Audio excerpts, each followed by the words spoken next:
வணக்கம் நண்பர்களே, இது உங்கள் மகா மார்க்கெட் இன்சைட் தமிழ். வாங்க இன்னைக்கு உண்டான நிப்டி அப்டேட் பார்க்கலாம். நிப்டி பாத்தீங்க அப்படின்னா மார்னிங் வந்து 25,935 ஓபன் ஆச்சு. ஐ பாத்தீங்க அப்படின்னா 944 வரைக்கும் போச்சு. சோ அப்படி இப்போ ட்ரேட் வந்து 25,823 ட்ரேட் ஆயிட்டு இருக்கு. சோ மார்க்கெட் பாத்தீங்கன்னா ஒரு சிம்பிளான லாஜிக் சொல்றேன் பாத்துங்க. நீங்க புட் சைடு இருந்தீங்கன்னா if safe of profit book பண்ணீங்க, இல்ல அப்படின்னா ஸ்ட்ரிக்டா ஸ்டாப் லாஸ் வைங்க. ஏன் அப்படின்னா நான் ஒரு ஹிஸ்டாரிக்கல் லைன் வந்து டிரா பண்ணிருக்கேன் பாருங்க. இந்த லைன் பாத்தீங்க அப்படின்னா எப்பெல்லாம் மார்க்கெட் இந்த லைனை டச் பண்ணுதோ ஃபுல் பேக் ஆகுது, இங்க டச் பண்ணுது ஃபுல் பேக் ஆகுது. அதே போல சேம் ரெசிஸ்டன்ஸ் அதாவது சப்போர்ட் லெவல்ல வந்திருக்கு. மார்க்கெட்டிங் இருந்து ஃபுல் பேக் ஆகிறதுக்கு ஒரு பாசிபிலிட்டிஸ் இருக்கு. அதனால சேஃபா ட்ரேட் பண்ணுங்க. ஃபுல் பேக் ஆகுது. ஆனா மார்க்கெட் இப்ப பாத்தீங்கன்னா ஆப்ஷன் செயின் பார்க்கலாம் வாங்க. இப்ப பாத்தீங்க அப்படின்னா புட் சைடு தான் ஃபேவரா இருக்கு, புட் பையிங் நடந்துட்டு இருக்கு. சோ மார்க்கெட் வந்து டவுன் ஆகிறதுக்கு சான்சஸ் அதிகமா இருக்கு. பட் வந்து மேல போயிட்டு ஒரு செல் அண்ட் ரைஸ் மோட்ல வந்து ஃபுல் பேக் ஆகலாம். சோ இருந்தாலும் சேஃபா ட்ரேட் பண்ணுங்க. இப்ப ஐவி பார்க்கலாம் வாங்க. ஐவி பாத்தீங்க அப்படின்னா 10.26 இருக்கு, 9.1 இருக்கு. சோ இப்ப இதுல வந்து ட்ராப் மூவ்மெண்ட் வந்து பாசிபிலிட்டிஸ் அதிகமா இருக்கு.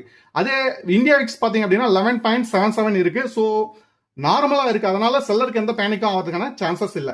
சோ மேக்ஸ் பாயிண்ட் பாத்தீங்க அப்படின்னா 25,900 மேல வந்து செல்லர் வந்து போக விட மாட்டாங்க. சோ அதுக்கு மேல போச்சுன்னா அவங்களுக்கு லாசஸ் அதிகமாயிடும். ஓகேங்களா? சேஃபா ட்ரேட் பண்ணுங்க கைஸ். தேங்க்யூ.